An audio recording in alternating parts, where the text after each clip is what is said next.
Sensei Alex Kakuyo, North American Correspondent for Buddhistdoor Global. Thanks for joining me for this episode of The Ordinary Buddhist. The title of today's talk is Take Your Medicine.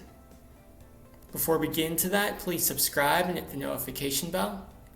That way you'll be notified when I post talks in the future. If you wouldn't mind hitting the like button, that'd be great too.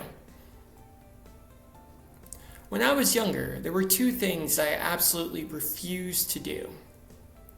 I wouldn't take medicine when I was sick, and I wouldn't go to the hospital when I was injured.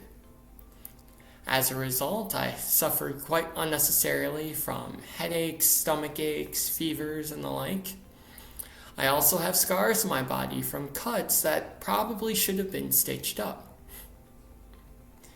Looking back, the reason I behaved the way I did was because I didn't want to admit I had a problem. To do so would have made me vulnerable. I would have had to admit that I needed help and that I didn't have all of the answers. The stubbornness that I exhibited when I was younger is one thing when we talk about our physical body, but it can also bleed into our spiritual practice.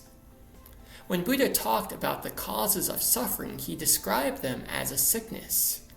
We are sick with the poisons of greed, anger, and ignorance, and the Buddha, as a doctor, offered the cure in the way of Buddhist practice.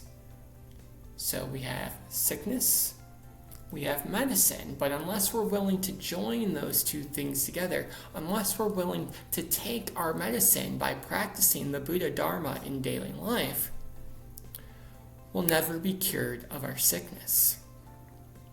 The reason we struggle with our practice is because it, like dealing with physical illness, requires vulnerability. It requires us to admit that we have a problem. Not only that we don't have all of the answers. That said, if we're willing to practice humility, if we're willing to practice the Dharma as it's taught, meditating, prostrating before our altar, chanting and studying sutras, we will cleanse our minds of greed, anger, and ignorance, and we will make life better, not just for us, but for the people around us as well. Amitabha.